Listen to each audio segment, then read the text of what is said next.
भारत से कोविड जाने का नाम ही नहीं ले रहा। बढ़ते मामलों के बीच अब कोरोना वायरस का एक नया वेरिएंट देश में मिला है। नाम है XFG। सेहत के पहले सेगमेंट में जानिए इसके बारे में। गर्मियों में डायरिया, एसिडिटी, खराब हाजमे से परेशान। सेहत के दूसरे सेगमेंट में जानिए इस मौसम में पेट जल्दी खराब क्यों होता है और इससे कैसे बचें। इस मौसम में क्या खाएं जिससे शरीर ठंडा रहे और पानी की कमी भी ना हो, ये जानिए सेहत के आखिरी सेगमेंट में।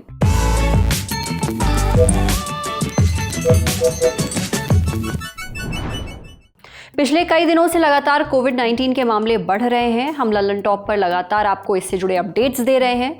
अब एक नई खबर सामने आई है। भारत में कोरोना वायरस का नया वेरिएंट मिला है। इसका नाम है XFG। ये भारत में फैल रहा है। इस वीडियो को बनाते वक्त तक देश में इसके 163 मामले सामने आ चुके हैं। सबसे ज्यादा केसेस महाराष्ट्र, तमिलनाडु, केरल और गुजरात से मिले हैं। आंध्र प्रदेश, मध्य प्रदेश और पश्चिम बंगाल से भी कुछ मामले सामने आए हैं। बताया जा रहा है कि कोरोना वायरस का XFG वेरिएंट बहुत तेजी से फैलता है। सबसे बड़ी बात, शरीर की इम्यूनिटी भी इसे जल्दी पकड़ नहीं पाती। आज सेहत के इस एपिसोड में हम डॉक्टर से समझेंगे कोरोना वायरस का नया XFG वेरिएंट क्या है, इसके लक्षण क्या हैं, ये अब तक आए कोरोना वायरस के बाकी वेरिएंट्स और सब वेरिएंट से कैसे अलग है, क्यों शरीर की इम्यूनिटी इसे पकड़ नहीं पा रही, ये कितना खतरनाक है और इस XFG वेरिएंट से बचाव कैसे किया जाए, सुनिए। कोविड वेरिएंट XFG का नया वायरस का वेरिएंट है जो कोरोना वायरस के पुराने वेरिएंट जैसे कि ओमिक्रॉन के मिले जुले जीन से बना है। इसे रिकॉम्बिनेंट वेरिएंट कहा जाता है, यानी कि ये दो या ज़्यादा वेरिएंट के मिलकर बनने से बना है। कोरोना वायरस बदलता रहता है जिससे उसके नए नए रूप बनते हैं। XFG ऐसा ही एक नया रूप है जो पुराने वेरिएंट से मिक्स करके बना है। XFG वेरिएंट के लक्षण कोविड के बाकी वेरिएंट्स जैसे कि ओमिक्रॉन से बहुत ज़्यादा अलग नहीं हैं, यानी इस नए वेरिएंट के लक्षण भी आमतौर पर वही हो सकते हैं जैसे पहले देखे गए हैं। संभावित लक्षण जो XFG में भी हो सकते हैं: बुखार, गले में खराश, नाक बहना या बंद होना, खांसी, सूखी या बलगम वाली, थकान महसूस होना, सिर दर्द, बदन दर्द और किसी केस में स्वाद या गंध का चला जाना। गंभीर मामलों में सांस लेने की तकलीफ भी हो सकती है। ये वेरिएंट कोविड के बाकी वेरिएंट और सब वेरिएंट से बहुत अलग नहीं है, लेकिन फिर भी कुछ मुख्य अंतर और बातें नोट की गई हैं। XFG वेरिएंट कैसे अलग है बाकी वेरिएंट से? एक तो उत्पत्ति और संरचना यानी कि म्यूटेशन। XFG ओमिक्रॉन परिवार का ही सब वेरिएंट है।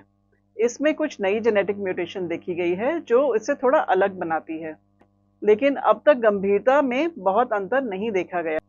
XFG में संक्रमण फैलने की दर थोड़ी तेज हो सकती है, जैसा कि कई देश के केस बढ़ने से लगता है।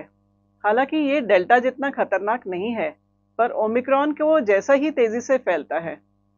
लक्षणों में अंतर: अब तक के रिपोर्ट्स के अनुसार लक्षण पहले जैसे ही हैं।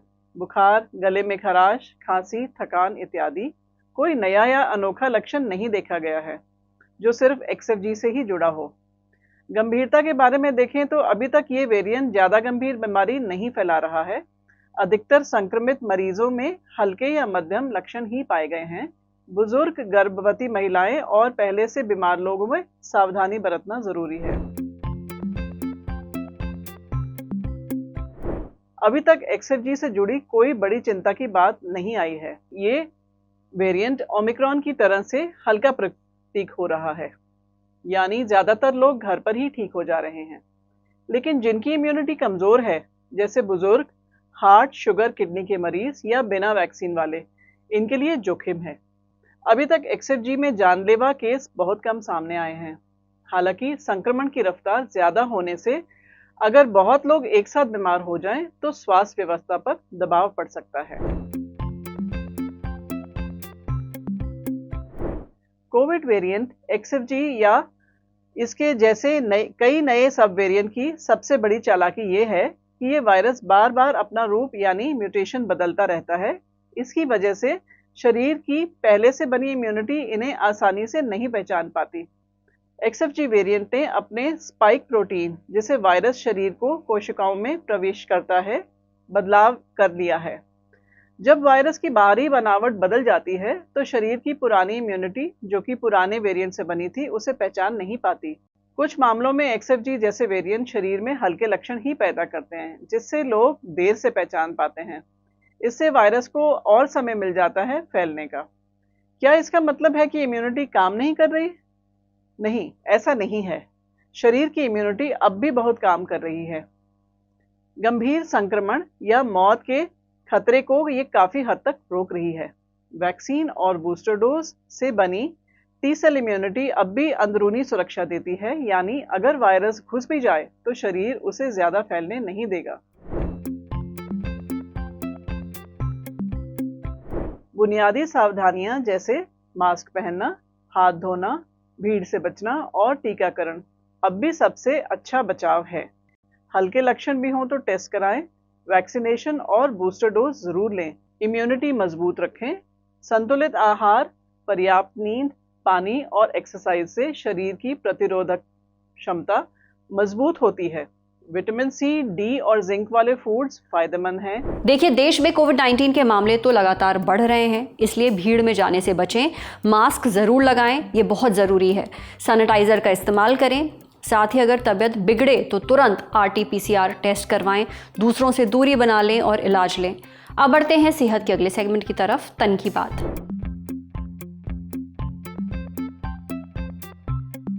भयानक गर्मी पड़ रही है, पारा 40-42 डिग्री पार कर चुका है। इस मौसम में पेट अक्सर गड़बड़ा जाता है, हाजमा खराब रहता है, डायरिया हो जाता है, एसिडिटी की दिक्कत बहुत होती है। गर्मियों में पेट से जुड़ी समस्याएं ज़्यादा क्यों होती हैं, ये हमें बताया PSRI हॉस्पिटल के गैस्ट्रो इंटेस्टाइनल डिपार्टमेंट में सीनियर कंसल्टेंट डॉक्टर भूषण भोले ने, और साथ ही ये भी समझाया कि इससे कैसे बचें। डॉक्टर भूषण कहते हैं कि गर्मियों में सिर्फ बाहर का तापमान नहीं बढ़ता, शरीर का अंदरूनी तापमान भी बढ़ जाता है। इससे शरीर के हर अंग पर असर पड़ता है। इसमें फूड पाइप यानी खाने की नली भी शामिल है। गर्मी के चलते शरीर से खूब पसीना निकलता है, जिससे डिहाइड्रेशन हो जाता है, यानी शरीर में पानी की कमी हो जाती है। इस वजह से पेट और फूड पाइप की अंदरूनी परत यानी म्यूकोसा में सूखापन और जलन हो सकती है। इसका असर पाचन तंत्र पर भी पड़ता है, जिससे उबकाई, उल्टी, पेट दर्द, अपच और ब्लोटिंग जैसी दिक्कतें हो सकती हैं। जब बहुत ज़्यादा गर्मी होती है तब शरीर में खून का फ्लो भी भीतरी अंगों से स्किन की ओर शिफ्ट हो जाता है, ताकि पसीने के जरिए शरीर की गर्मी बाहर निकाली जा सके। इसके चलते पेट और पाचन तंत्र को कम खून मिलता है।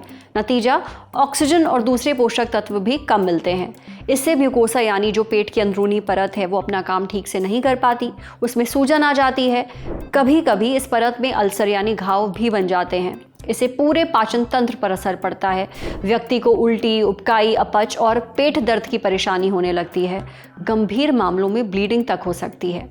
यही नहीं, जब पेट और आंतों की तरफ ब्लड फ्लो बहुत कम हो जाता है तो वहाँ की मांसपेशियां धीरे काम करती हैं। इससे खाना देर तक पेट में रहता है, जिससे ब्लोटिंग, अपच और पेट में भारीपन जैसी दिक्कतें हो सकती हैं। देखिए, गर्मियों में लोगों को डायरिया भी बहुत आसानी से हो जाता है। इसकी वजह वाइब्रियो कोलेरी और सैल्मोनेला टाइफी जैसे बैक्टीरिया का पनपना है।